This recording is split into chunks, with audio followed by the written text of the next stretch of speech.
Normally when you go onto the leaderboards, you'll see kind of niche-type teams that have held that really high position for a while. For example, maybe PR2W led by Wildflower, or maybe SSH led by Volatile, who have, really held that position and kind of ingrained themselves in that top spot on the leaderboards. Very rarely, you'll kind of see a team that pops up to maybe top 5, top 10, even maybe the top 3. And that is a team that might stay there for a little while but eventually dies out, and it kind of goes back to these same 4 or 5 teams that hold the top position. However, very, very, very, very rarely do we see a team take the number 1 spot extremely quickly, and this is what the Trailblazers did. Now, if you are not in the niche-type community and you have not been in the niche-type community for a while, you might not know the history behind the Trailblazers. I actually myself don't know a whole lot about the team's history. However, I know a lot about what impact they had and who was on it and who led it, and it was really kind of centered around one YouTuber and niche-type racer called Titanium Tendons, or who now goes by Tendons. And to be honest, he generally goes by Tendons nowadays.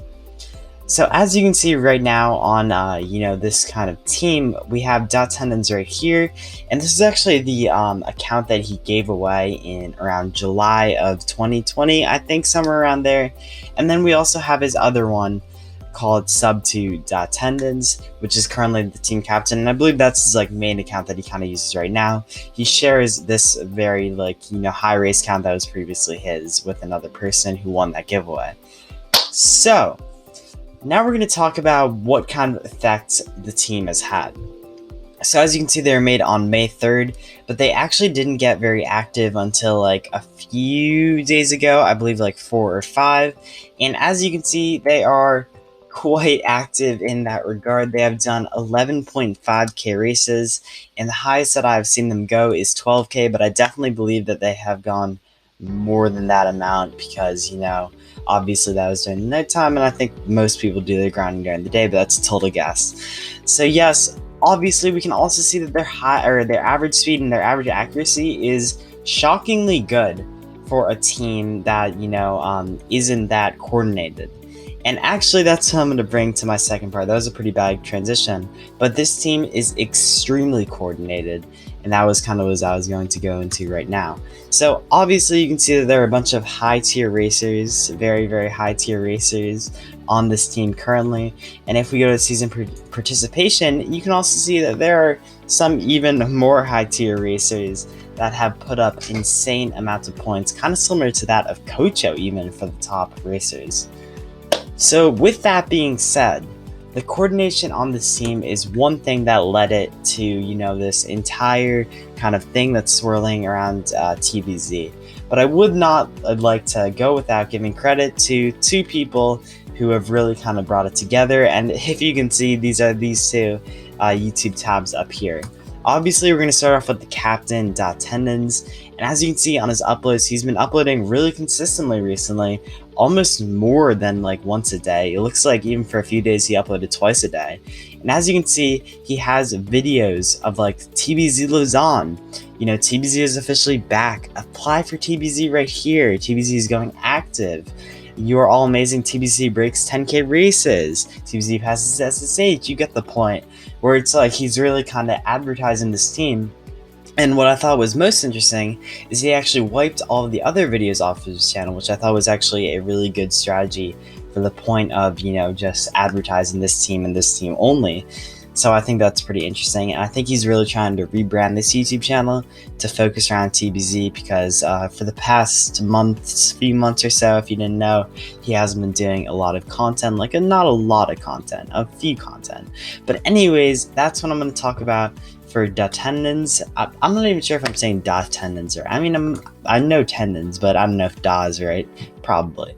And then the next person I would like to talk about is Smoke. And a lot of you probably know about Smoke because he has posted extremely recently, and he's really active in the YouTube community just in general. And as you can see in the 5 of his last 6 videos, they have been centered around TBZ.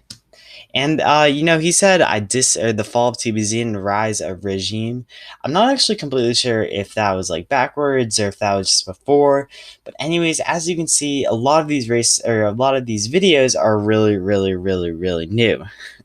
So obviously he does a lot of advertising for this team as well, similar to Tendons. TBZ becomes #1 and dethrones Wildflower.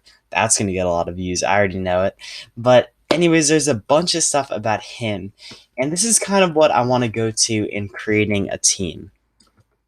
In order to create a really successful team, it is hard to build up, a consistency that this team has done, that what we kind of see with like SSH has done, maybe even PR2W to an extent.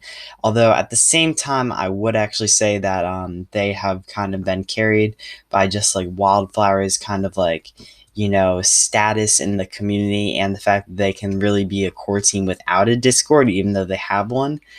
And that being said, even though this is the case, in order to build a really big team, I've kind of brought it down to like 3 different things. The first thing being that you have to have money. And I know it's really sad and it's really not what you want to do, but obviously you can see that TBZ has weekly cash comps and monthly gold.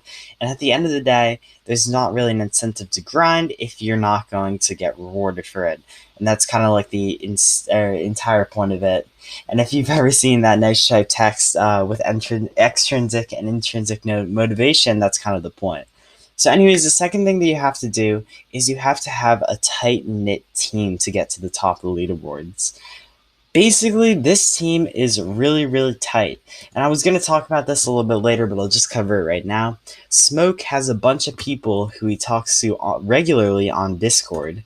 I'm not actually completely sure, like, obviously, like which one of these he talks to, but I know he definitely talks to a lot of these TBZ members. And that's kind of the thing that, really unites them, along with the TBZ Discord in general. I think Smoke was a really, really critical point in getting a bunch of people onto this team and then keeping it active, as well as Tendons to advertise this team. And then obviously the people who are really just doing a lot of the grinding for the team. Just in general, that's kind of the thing that's going on here. And then to move on, we have the final thing, which is extensive advertising. And I know it sounds kind of weird, and there's this one thing that I would like to specify. Don't go into random Discord servers, don't go onto random like wiki pages or stuff like that and advertise your team. You have to advertise your team smart. And I would say that one of the best things to do this is how Smoke is doing it, or how Tendons is doing it. The fact that they are kind of reporting news on their team without just like kind of advertising it. If you see that they have TBZ becomes #1, dethrones Wildflower, anybody who now sees that TBZ is #1 is going to be like, ooh, if I grind this game, I would most definitely want to join this team because they are the best in the world, or anything like this, the comeback of Team TBZ. Just building the hype around your team is very, very important, and that is kind of the thing that they have been doing right now. Also, one other thing is that with the requirements, 65 races a day, I would actually say that there's not really a point to set a specific requirement for a team. I've never really been a captain of a super big team. I think the highest my personal team has ever ranked in the season was like 15th. But that being said, obviously, if you have such a tight-knit community of racers and, you have so many people who want to race for the team, they'll definitely do other or more than what is kind of required of them. But at the same time, I would say that if you want to contradict this, not everybody probably on the team is in Discord or on Discord. So I suppose it's fair to set that limit for them as well. But that is pretty much it. As I've talked about before, you have to have advertising, a tight-knit community of a Discord community or like a wiki community or some way externally to kind of communicate with your team. And I know it's a bad thing to say because obviously you want to lead this team. And I would like to remind you that this is the top team in the world. If you want to lead a successful team, like maybe number 40th or even something like number 20th, you could totally do that without a Discord, and that's something for another video.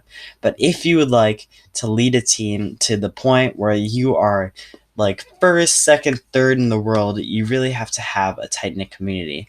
And then finally, the thing is obviously you have to have cash to give away, because at this like kind of like huge, this like just this general kind of like aroma. That's not even the word to say, but just this general vibe around a big team. Obviously, if you want to get into the team, then you'll have to most definitely grind for the team and kind of just do everything that's required of you.